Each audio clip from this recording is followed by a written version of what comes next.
guys, today I'm going to be doing a book review on The Witch and the Tsar by Oleysa Salnikova Gilmore.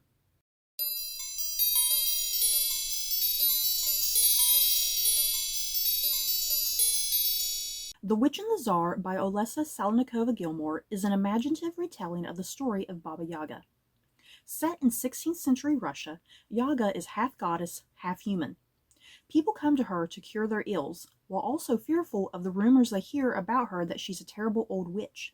One day, an old friend of Yaga's, who is now the wife of the Tsar, comes to Yaga begging for aid, claiming she is being slowly poisoned by someone in the court.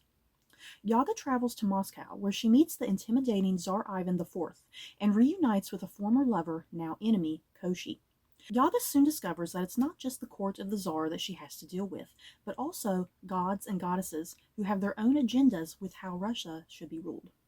Let me start with the positives about this book, the things that I was particularly enjoying, before I do kind of get into some of my more nitpicky things that kind of I was a little disappointed with this book, because I was highly looking forward to this book, you guys. So, starting with the positives. Oleysa Salnikova Gilmore, I really hope I'm pronouncing her name right. She is a Russian-born American. And the big thing of this book is that she's incorporating very heavily Slavic mythology. And let me tell you, I don't know a damn thing about Slavic mythology. I did find elements of Slavic mythology to be kind of similar and comparable to something like Norse mythology, for instance. So that was kind of helping me get through a few things that I was kind of getting a little confused and overwhelmed about. I was kind of thinking, well, how can I compare this to maybe like Norse mythology, for me to understand? So I really appreciated and enjoyed the fact that this book was very heavy on the Slavic mythology. Because boy oh boy, over the past couple decades, there's just been an overabundance of like Greek mythology retellings. And there's a lot. And I feel like there's been so many repetitive books with a lot of authors covering the same sort of stories when it comes to Greek mythology, that sometimes the books are very hit or miss. So I really appreciated Oleysa Salnikova Gilmore throwing in all this heavy amount of Slavic mythology, introducing me to Slavic mythology, because, like I said, I don't know a damn thing about Slavic mythology and the gods and goddesses that inhabit it. So I had a lot of fun with that. Though yeah, sometimes I was a little like, oh, there's a lot of names, a lot of words. Some of the names sound a little similar. And I think she does a fairly good job of making the mythology comprehensible to people, especially like me, who have just no knowledge of Slavic mythology and whatnot. So yeah, that was very incredibly refreshing about this book. Just the Slavic mythology alone, so refreshing.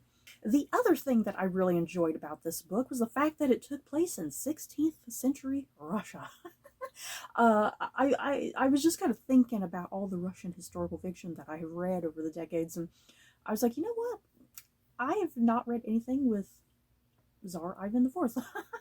I think I've kind of read a few random things with like Catherine the Great, and then mostly where I tend to focus with Russian historical fiction, I tend to read a lot of that stuff, like the dying days of Imperial Russia, with the Romanovs, the ends of the Romanovs and whatnot. Or I tend to read a lot of stuff with like Russia during World War II.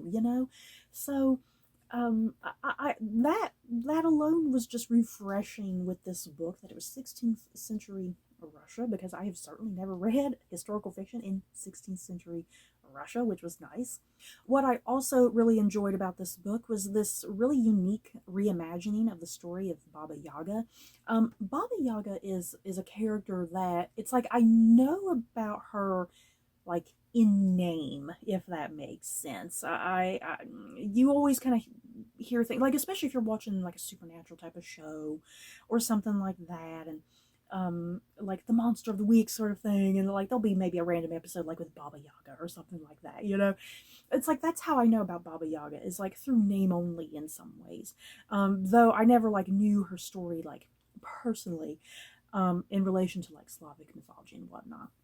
So I really liked Oleysa Salnikova Gilmore's unique reimagining of Baba Yaga. You know, taking this character who is notoriously known for being like a witch or an ugly hag, and that she's a villainess of this mythology, uh, letting Baba Yaga speak in this narrative and letting her have her own voice and letting her make her own choices and decisions, and really getting to let her reclaim her identity and her story and whatnot, because she's not this old hag that history has kind of turned her into.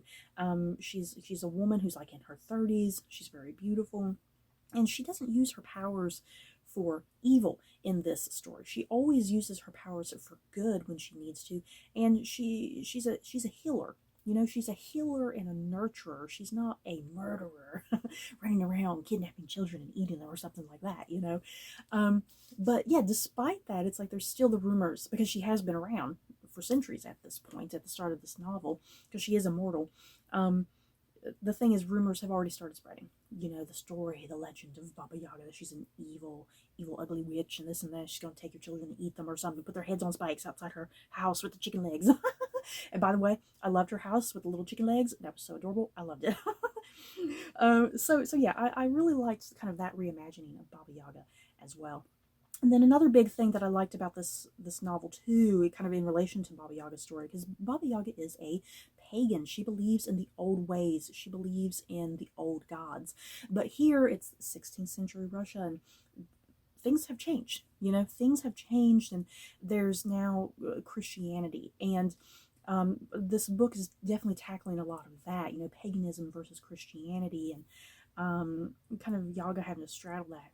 Sometimes, you know, the characters who she has to help out the characters who believe purely in Christianity, or the people who believe in her way of life with paganism. You know, I really like that straddling of the religions and that conflict, especially kind of during this time and whatnot. Because yeah, her practicing paganism, once again, it's 16th century Russia. You would have been called a witch. Would have been called a witch during this time and executed in some way, either through beheading or burning or something like that, you know, hanging. So, on to my negatives with this book, you guys. As I mentioned quickly at the start of this video, I was really highly anticipating and looking forward to this book, because everything that I just listed up above about the positives that worked for me, I was excited about all that. I was excited about this reimagining of Baba Yaga. I was excited about the Slavic mythology, which I'm not familiar with. I was excited about 16th century Russia. I was so excited about all this. And the synopsis, I think I think this book just ended up not being what I was hoping it would be, I guess. Um, this synopsis is very minimal chunk of what this book is actually about. Because as I said in the synopsis, um, the the the wife of the Tsar, Anastasia, she comes to Yaga saying, "Hey, I think someone in the Russian court in Moscow is slowly poisoning me and trying to kill me." So that's why Yaga even goes to the Russian court, because she's doing it to go help Anastasia, who is a past friend of hers. And that's where I thought this entire story was going to take place, you guys. I thought this entire story was going to be like in Moscow, in the Russian courts, and yeah, the character of Anastasia and Tsar Ivan the Fourth. I thought they were going to be like huge, massive characters, like they would be in every single chapter, you know. And then also the character of Koshi the Deathless. He's like a god, I guess a god, I guess is how you would word it. He's like a god of Slavic mythology, kind of one of the more well-known ones, kind of up there with Baba Yaga, I think. Um, I really loved his character as well, because he was kind of like this. Is he a hero or a villain? And it's like he's more like this anti-hero sort of character, and I really loved kind of the history that he had with Baba Yaga and whatnot. So there was a lot of stuff at the start of this book that was really working for me, that I was looking forward to. And I did. I honestly thought this whole book was going to be in the Russian court, and Yaga having to really navigate this world that's kind of foreign to her, and trying to figure out who's poisoning Anastasia, trying to, you know, unravel, you know, Ivan, as because this is Ivan the Terrible at this time. This is Ivan the Terrible.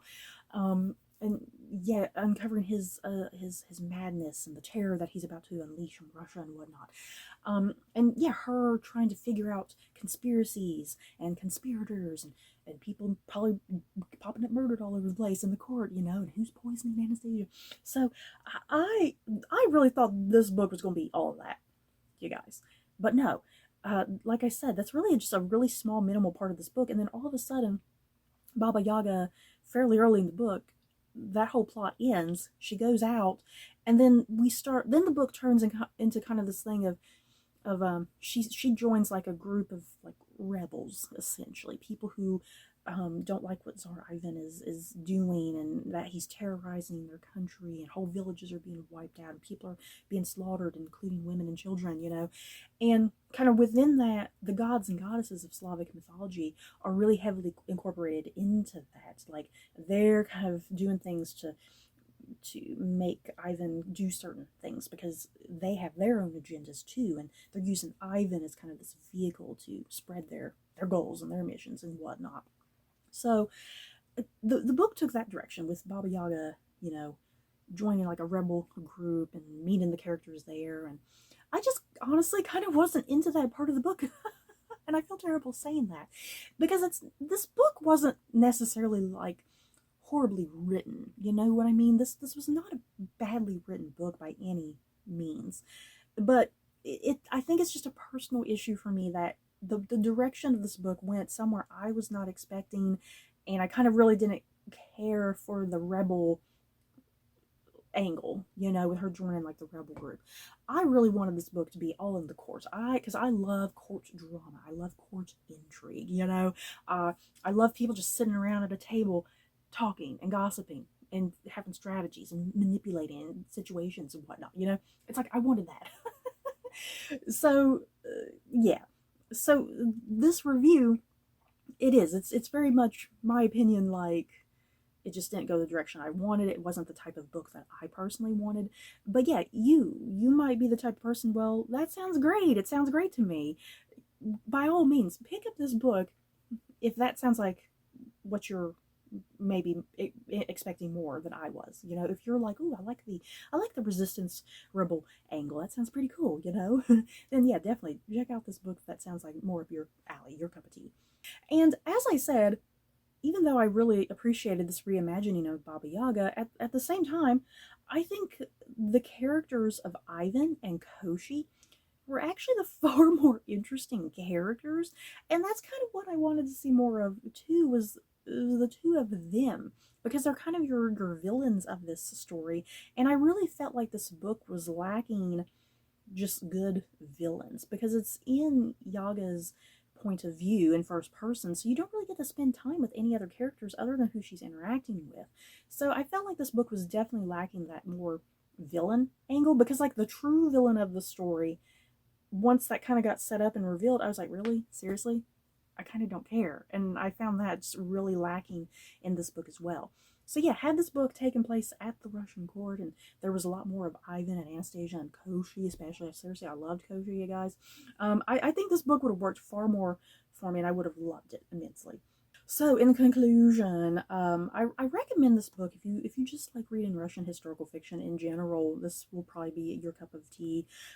If you want to see a book exploring Slavic mythology, which is often not explored, if you want to see something set in 16th century Russia, if you want to see a really unique reimagining of Baba Yaga, I think a lot of this might work for some people. It's just kind of some of the other little things that weren't working for me in particular that kind of let me down and disappointed me. But I would still recommend this for people if anything that I said sounds fairly interesting to you. So you guys, that is it for my thoughts and my feelings on The Witch and the Tsar. How have you guys read this book? Do you plan on reading it? Just let me know your thoughts down below. So that's it for this video. Don't forget to like, comment, and subscribe. And if you like this video, you may like these other videos. Bye, guys.